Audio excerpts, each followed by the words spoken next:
धन्यवाद अध्यक्ष महोदय. अध्यक्ष महोदय, ज्या पद्धतीची घटना ही मालेगाव तालुक्यात घडली त्याच पद्धतीची घटना मागच्या वर्षभरापूर्वी माझ्याही मतदारसंघामध्ये घडलेली आहे.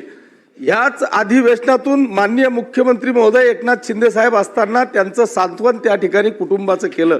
ह्या अशा नराधमांना पहिली गोष्ट म्हणजे माझी गृह विभागाला विनंती आहे की ह्या घटना घडल्यानंतर आपल्या पोलिसांकडून जर का एव्हिडन्स बरोबर आले नाही, त्यांच्याकडून जर का चुका झाल्या तर असे नराधम हे निर्दोष त्या ठिकाणी सुटू शकतात. त्याच्यामुळे आपल्या विभागाकडून कुठल्याही परिस्थितीत कुठलाही एव्हिडन्स राहणार नाही याची काळजी गृह विभाग घेणार आहे का. दुसरा एक विषय की इथे फाशीच्या बाबतीतला कायदा मला वाटतं अध्यक्ष महोदय या ठिकाणी केला गेला पाहिजे.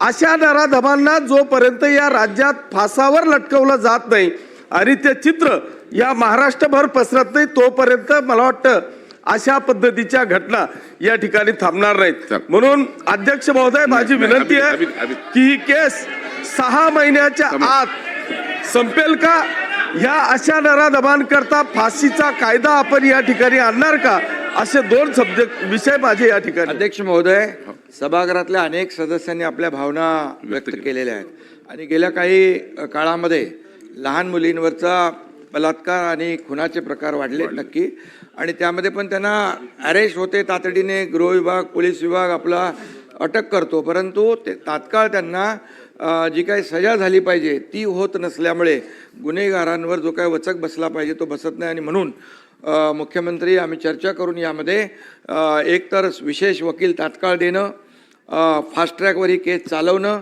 आणि टाईम बाउंडमध्ये त्याला अशा जर ज्या अतिशय अमानुषपणे अमानवीय घटना, ते तर मी केलं होतं ना बाबा, अमानवीय घटना ज्या आहेत माणुसकीला काळीमा फासणाऱ्या अशा केसमध्ये विशेष वकील लावून सगळी आपली एव्हिडन्स त्या ठिकाणी पुरावे गोळा सगळे आपण सादर करून त्या आरोपीला फाशीची शिक्षा झाली पाहिजे यासाठी शासन पूर्णपणे या ठिकाणी प्रयत्न करेल आणि अशा गुन्हेगाराला कायमस्वरूपी धडा शिकवला पाहिजे आणि इतर गुन्हेगारांना त्याचा वचक बसला पाहिजे यासाठी शासन प्रयत्न करेल. चला